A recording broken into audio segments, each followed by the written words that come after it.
रहा था, युवाओं के साथ में अत्याचार हो रहा था। एक बार नहीं 17 बार पेपर लीक हुआ, आरपीएस जैसी संस्था बदनाम हो गई। उन तमाम बातों को पूरा करने के लिए सरकार पूरी तरीके से प्रतिबद्ध होते हुए इस अंतरिम बजट के अंदर अपनी रूपरेखा रखी है, जो इसकी आवाज गांव गरीब किसान तक जाएगी। अब बिल्कुल, पहले पॉलिटिकल टिप्पणी पूरी कर लेते हैं, फिर उसके बाद में बाकी मेहमानों के पास भी जाऊंगा। मैं आता हूं कैलाश जी वापस से। तो आप ये कह रहे हैं कि आप जो वादे कर रहे थे, उन वादों की झलक आपने इसमें दिखाई है, शुरुआत कर दी है। डॉक्टर शिखामिल बराला जी, वित्त मंत्री ने बजट पेश करने के बाद ये कहा कि जो हमने वादे किए थे, वही अभी कैलाश जी ने भी कहा, उन्होंने कहा कि जो हमने जनता से कहा था मोदी की गारंटी, उसको पूरा करने की दिशा में हम चल पड़े हैं। ये सिर्फ एक ट्रेलर है, जो पूरा बजट, संपूर्ण बजट आना बाकी है, उसमें पूरी पिक्चर अभी बाकी है। कैसे देख रही हैं? सबसे पहले न्यूज़ 18 चैनल को बहुत बहुत धन्यवाद, आभार। और आज जैसा कि अंतरिम बजट पेश किया गया, तो सभी वर्गों की, चाहे वो युवा हो, महिला हो, किसान वर्ग हो, या कहीं पूरा आमजन हो, उसकी पूरी अनदेखी की गई है। एक लीपापोती है आने वाले लोकसभा चुनाव को लेकर। काफ़ी निराशाजनक रहा। जो कृषि बजट था उसे अलग से पेश नहीं किया गया। बहुत सारे मुद्दे हैं जिन्हें एड्रेस नहीं किया गया। और रोज़गार की अगर बात की गई है, बार बार मोदी जी के नाम पर ये बजट में नाम बार बार आया है। तो अगर केंद्र सरकार की 2 करोड़ नौकरियां उसकी गारंटी थी, उसकी घोषणा थी, अब आप 70,000 नौकरियों की घोषणा कर रहे हैं। वो पहले वाली घोषणा केंद्र सरकार की पूरी नहीं हुई है। आप युवाओं को संबल देने की बात करते हैं, और वहीं पर जो पिछले काफ़ी दिनों से आरजीवाईएम वाले युवा हैं, वो परेशान हैं, धरने पर हैं, उनकी सुनवाई नहीं कर रहे हैं। तो बहुत सारी ऐसी चीज़ें हैं जो इस बजट में अनदेखी की गई है, लेकिन और उनकी सुध नहीं ली गई। शिखा जी, जो आपकी पार्टी की आशंकाएं थी कि हमारी चिरंजीवी योजना को बंद कर देंगे, बंद तो नहीं किया, नाम बदल दिया, लेकिन उसमें कैंसर डे केयर को भी ऐड किया है, तो विस्तार तो हुआ ही है। फिर कांग्रेस क्यों नाराज है? चिरंजीवी योजना में 1 करोड़ 42 लाख परिवार कवर हो रहे थे। आयुष्मान योजना है, उसमें कुछ लाख परिवार कवर हो रहे हैं। चिरंजीवी योजना में 10 लाख तक का कवरेज था, आयुष्मान में 5 लाख तक का है। कैंसर का, क्योंकि मैं खुद चिकित्सा से जुड़ी हूँ, कैंसर का जो इसमें इलाज था वो पहले भी हो रहा था, और कैंसर के मरीज ही नहीं, बहुत और भी बीमारियों के मरीज थे, उनका लाखों लोगों का इसमें इलाज हुआ है। लाखों रुपयों तक के इलाज इसमें लोगों को पहले भी किया गया है। तो सिर्फ एक ये नाम परिवर्तन है, लोगों को गुमराह किया जा रहा है। और भी मैं कुछ पॉइंट्स अगर आप चाहेंगे तो मैं आगे डिस्कस करती हूँ चिरंजीवी के अलावा, जिसमें सिर्फ लोगों को गुमराह किया जा रहा है। टिप्पणी हो जाए और जिससे हम उसको आगे बढ़ा पाएं। मेघा धानुका भी हमारे साथ हैं, और साथ ही साथ आशुतोष जी भी हमारे साथ हैं। आशुतोष जी, पहले मैं आपके पास आ रहा हूँ। क्या आप इसे कैसे देख पा रहे हैं? क्योंकि जब नई सरकार बनी तब ये कहा गया कि पुरानी जो सरकार है उसके गड्ढे भरने में समय लगेगा, तो क्या एक चुनौती थी? और ये जो अंतरिम बजट पेश किया गया है, उसमें उस चुनौतियों से पार पाने की झलक दिखती है या कुछ और? देखिए हेमंत जी, चुनौती थी या क्या था ये तो राजनीतिक बयान होगा, लेकिन मैं जो इस बजट को ओवरऑल देख पा रहा हूं, तो मुझे इसमें एक तो मोदी मैंडेट की क्लियर छवि दिख रही है। भारतीय जनता पार्टी का जो मैनिफेस्टो था उसको पूरा करने की दिशा में भाजपा द्वारा उठाए गए कदम दिखते हैं। गहलोत सरकार की जो तमाम जन कल्याणकारी योजनाएं थी, उन तमाम जन कल्याणकारी योजनाओं का विस्तार होता हुआ दिखता है। और साथ में भारतीय जनता पार्टी के जो की वोटर थे, जो महिला थी, जो युवा थे, जो किसान वर्ग था, जो कर्मचारी वर्ग था, उन तमाम वर्गों को संतुष्ट करने का प्रयास किया गया है। लेकिन जिस तरह की चीज आपने कही कि एक फाइनेंशियल मिसमैनेजमेंट का आरोप भी जैसा कि वित्त मंत्री ने लगाया, शायद उसको भरने के लिए एक कुछ बड़ी फ्रीबीज बांटने की योजनाएं नहीं लागू की गई हैं। हालांकि अन्नपूर्णा रसोई का, जिसका नाम बदल करके किया गया है, उसको और अधिक विस्तार दिया गया है। गहलोत सरकार का जो एक बड़ा ड्रीम प्रोजेक्ट था मेट्रो, उसको कंटिन्यू किया गया है। तो मुझे लगता है कि प्रदेश की जनता के हिसाब से अगर पेट्रोल डीजल के दामों को छोड़ दिया जाए तो शायद सभी अधिकांश चीजों को इस बजट अनुदान, लेखा अनुदान के माध्यम से भारतीय जनता पार्टी ने पूरा करने का प्रयास किया है। हेमंत जी, मेघा जी, आप इसे एक वित्त विशेषज्ञ के तौर पर कैसे देख रही हैं? पॉलिटिकल कमेंट अलग हो सकते हैं, वो प्रतिक्रियाएं अलग हो सकती हैं, लेकिन क्या वाकई ये जो अंतरिम बजट है वो राजस्थान की अर्थव्यवस्था को मजबूत करने के लिए दूरगामी परिणाम लाने को लेकर के खींचा गया एक खाका है या कुछ और है? जी सर, अगर इस बजट को अपन एक पॉलिटिकल नज़रिए से ना देखें और केवल एक फाइनेंशियल एनालिसिस करें तो फिस्कल डेफिसिट की जहां बात होती है, फिस्कल डेफिसिट अपने पास ऑलरेडी 5.79 करोड़ था। आज उसको अगर देखा जाए, इस बजट का एनालिसिस किया जाए तो इसमें उसको कम किया गया है। इसमें राजस्व घाटा थोड़ा कम हुआ है हमारा, और जो प्रति व्यक्ति इसका भार पड़ रहा है कुछ 23,000 रुपये पड़ रहा है, जो पहले 33,000 रुपये था। इसके अलावा अगर इसको और देखा जाए, फाइनेंशियल इसका एनालिसिस किया जाए, जो व्यापारियों के ऊपर एमनेस्टी स्कीम थी, एमनेस्टी स्कीम को और कंटिन्यू किया गया है और 10 से लेकर 20% तक के बेनिफिट इसमें दिए जाएंगे। एमनेस्टी इस बार ट्रांसपोर्टेशन पे भी दी है, जो फर्स्ट टाइम लॉन्च हुई है, जो मोस्ट नीडेड थी। ट्रांसपोर्टेशन के अंदर एमनेस्टी का होना, लैंड टैक्स के ऊपर क्लैरिटी लेकर आना, स्टैम्प ड्यूटी को और कमर्शलाइज करके ई पेमेंट की तरफ मोड़ना, ये नए सुझाव इन्होंने दिए। और जो इंटरिम बजट है, इंटरिम बजट में हमें ये था कि इसमें केवल एक्सपेंसेस के लिए ही वो हमें बताएंगे कि भाई किस तरीके से वो आगे एक्सपेंस करते हैं, बट जिस तरीके से, जितने अच्छे तरीके से इन बजट को पेश किया गया है, मैम ने बहुत अच्छे तरीके से पेश किया है। उसमें सारी की सारी जितनी योजनाएं, ये था कि भाई पुरानी योजना अगर कंटिन्यू होती है तो और हमारे एक्सपेंसेस बढ़ जाएंगे, बट उन्होंने इसके साथ बखूबी तरीके से अपने इनकम के सोर्सेज भी बढ़ा लिए। जिस तरीके से उन्होंने कहा कि भाई हमारा मेट्रो का प्रोजेक्ट था, जनता के पैसे को वेस्ट नहीं किया, ये अपने पॉलिटिकल डिसीजन पे नहीं लिया कि भाई ये कांग्रेस का प्रोजेक्ट है, फिर भी उन्होंने उसको अपनी विधानसभा से भी बढ़ाने की बात करी है। विद्याधर विधानसभा से लेकर ये आगे तक बढ़ेगा। तो मुझे लगता है कि उन्होंने अब एक छोटे दायरे से बाहर निकलकर बड़े दायरे की ओर सोच का ये एक दूरगामी परिणाम निकलेगा। ये जरूर उन्होंने एक मील का पत्थर रखा है। जो पूर्ण बजट आएगा वो इससे भी और खूबसूरत होगा। शिखा जी, अभी अब मेघा जी को सुन रही थी, वे कह रहे हैं कि राजस्थान की अर्थव्यवस्था को मजबूत करने वाला बजट है, फिर कांग्रेस को इसमें क्या कमियां दिखती हैं? फिर मैं कैलाश जी के पास जाऊंगा आपके सवाल लेकर के। देखिए, राजस्थान की अर्थव्यवस्था है वो हर एक वर्ग से बनी है, हर एक आमजन से बनी है। अगर हम बात करें किसान वर्ग की, तो कहीं भी आज का जो मुद्दा है, किसान कह रहा है हमारी जो दूध पर प्रति लीटर 5 रुपए की सब्सिडी थी, उसे जो रोक रखा है, उसके लिए कहीं भी सरकार ने अपना स्टैंड इस बजट में क्लियर नहीं किया है। आंगनवाड़ी वर्कर्स को, जो भी आंगनवाड़ी हमारी बहनें हैं, आशा बहनें हैं, उन्हें सैलरी में 400 रुपए का इंक्रीमेंट बताया गया है। तो ये एक बहुत ही छोटी सहायता उनके लिए जारी की गई है और वो एक बड़ी आशा में थी। वो लोग दिन रात धूप में सरकार की जो भी लोगों तक मैटरनल हित में बहुत अच्छा कर रही हैं, और जो बच्चे हैं उनके लिए इम्यूनाइजेशन के लिए, तो ये चीज़ उनके लिए 400 रुपये एक बिल्कुल पीनट्स की तरह है। बाकी पेंशन की अगर बात की जाए तो जो सामाजिक सुरक्षा योजना है उसमें 15% का नियम तो वैसे ही लागू हो रहा है। तो जनता को गुमराह किया जा रहा है कि 1000 की पेंशन को आप 1150 कर रहे हैं, 150 रुपए बढ़ा रहे हैं। तो बहुत सारी चीजें हैं जो सिर्फ जनता को गुमराह करने के लिए, लिपापोती के लिए यहाँ पर की गई हैं।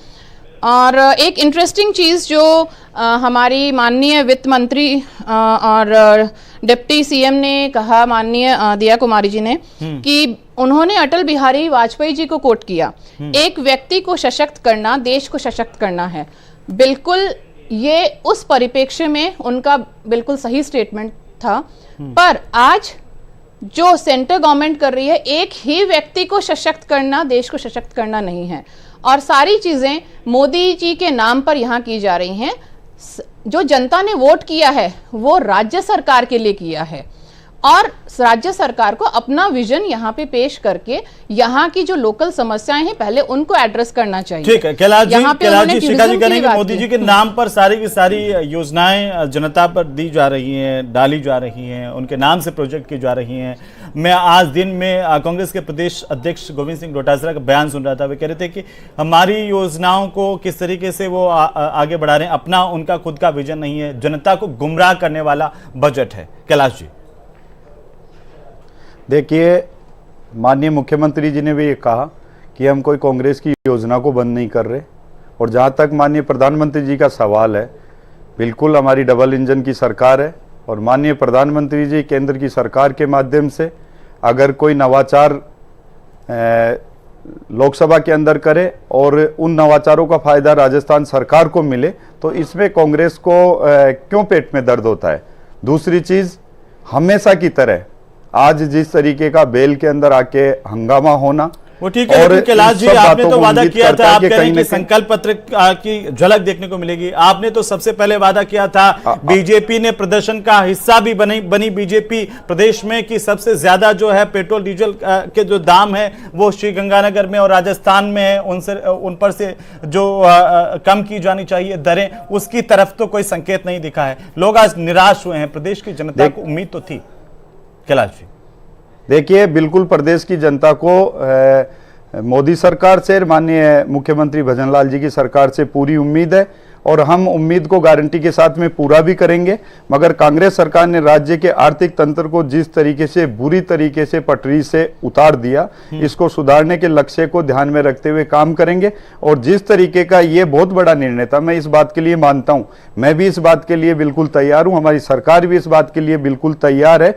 मगर सरकार अपने स्तर के ऊपर परीक्षण कराकर इसका शीघ्र फैसला लेगी। पेट्रोल डीजल के ऊपर वेट का मामला हो, पहली सरकार है माननीय, मैं हेमंत जी आपको बताना चाहूंगा, आज दिन तक आप सरकार की पोजीशन देखती, पूर्ववर्ती सरकार की जो योजनाएं थी 3 साल बाद में कहीं ना कहीं धरातल के ऊपर देखने को मिलती थी जब सरकार नजदीक आती थी। मगर पहली सरकार है जो मैनिफेस्टो के अंदर वादा किया, युवाओं के साथ में वादा किया, उसको निभाने की झलक इस बजट के अंदर देखने को मिली। गरीब गांव, गरीब किसान के लिए जो वादा किया उसको दिखाने के लिए, उसको पूरी तरीके से दिखाते हुए उसकी झलक इसमें देखने को मिली। 450 रुपए में सिलेंडर का वादा किया। आप कह रहे हैं कि हम रोजगार देंगे, 70,000 वैकेंसी देंगे। दूसरी तरफ कांग्रेस कह रही है कि भैया आपने तो जो राजीव गांधी मित्र लगे हुए थे उनको आपने हटा दिया, बेरोजगार कर दिया। जो L1 के टीचर्स को लेकर के भर्ती थी उसको अटकाए रखा, लोगों के ज्वाइनिंग कार्ड तक तैयार हो गए थे, उसके बावजूद आपने उसको रोक दिया। तो ये कैसा रोजगार है? और कांग्रेस ने यह भी कहा कि हमने जिन चीजों को आगे बढ़ाया था, रोजगार को लेकर के जो भर्तियां निकाली थी, उन्हीं का जिक्र आप कर रहे हैं। माननीय हेमंत जी, मैं आपको बताना चाहूंगा कि जिस तरीके से स्किल को लेकर भारतीय जनता पार्टी, माननीय मुख्यमंत्री भजनलाल जी की सरकार काम करना चाहती है, कांग्रेस ने तो वादा किया था ना 3500 रुपए भत्ता देने का, दे दिया क्या 5 साल के अंदर?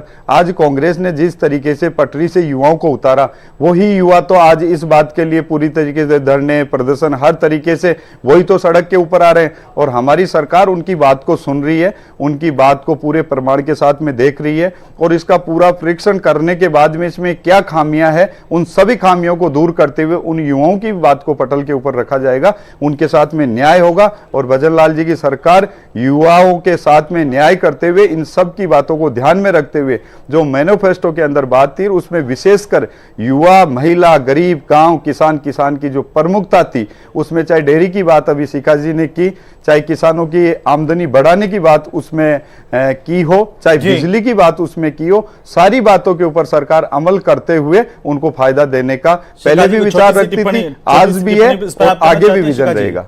जी जी, बात अभी बिजली की गई तो जैसा कि अभिभाषण में भी लिखा गया था कि ये एक अंधेरी नगरी जैसा है, तो उसमें भी मैंने यही कहा था कि अंधेरी नगरी तो फिलहाल हम 2 महीने में देख पा रहे हैं, जब कहीं भी बिजली ना किसान को मिल रही है, ना एक नॉर्मल घर में बिजली पहुंच पा रही है। आए दिन और अगर किसान इतने संतुष्ट होते तो सत्ता थोड़ी बदलती। तो सत्ता ने अब जब जनादेश इन्हें मिला है तो कम से कम आम जन को राहत तो पहुंचाएं। कोई भी पेट्रोल पर अभी डिस्कशन हुआ, पेट्रोल और डीजल के लिए कहीं कोई डिस्कशन नहीं हुआ। ट्रेलर मात्र है, पिक्चर अभी बाकी है, पूर्ण बजट आ जाने दीजिए। क्या आशुतोष जी इस बात से आप सहमत हैं? 2 महीने निकल चुके, अभी तक कोई हमें रोड मैप क्लियर नहीं हुआ। अगले 3 महीने का अंतरिम बजट है जिसमें, जैसे मैंने पहले भी कहा, बहुत निराशाजनक सिर्फ लीपा पोती इसमें दिख रही है।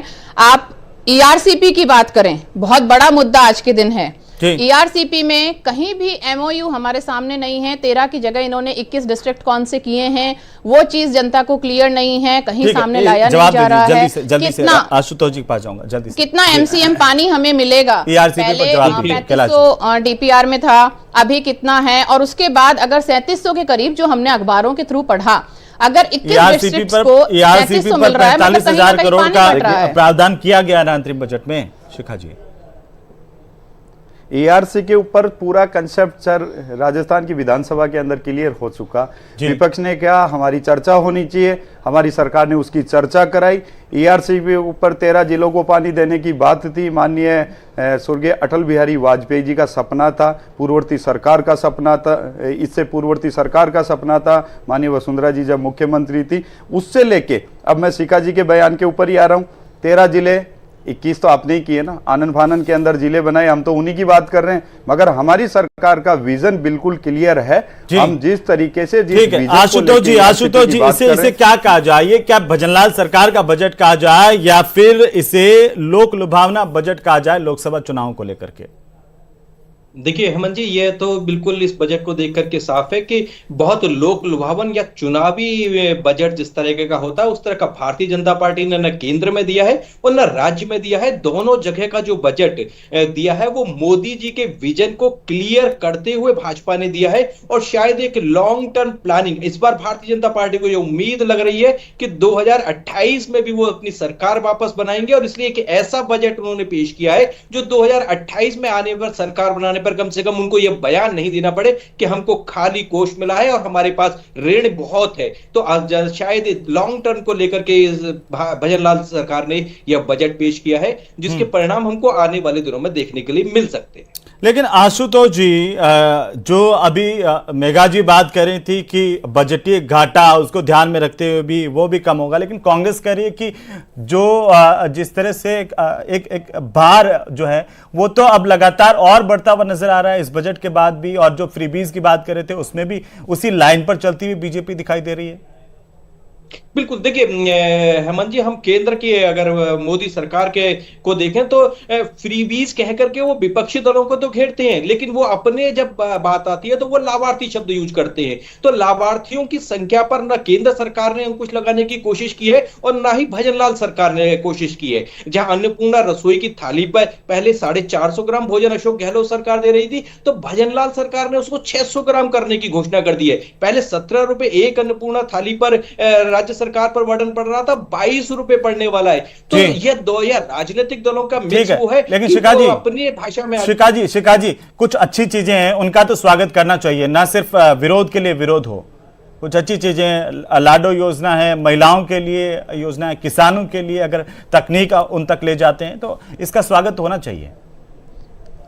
बिल्कुल, देखिए महिला सशक्तिकरण का जमाना है और अगर लखपति दीदी योजना लागू हो पाती है, लाडो योजना जिसमें 1 लाख रुपए की एफडी की बात करते हैं, अगर वो लागू हो पाती है और डिलीवरी के समय जो पैसा बढ़ाया गया है अगर वो लागू हो पाती है और जन जन तक पहुंच पाती है तो बिल्कुल हम इसका स्वागत करते हैं।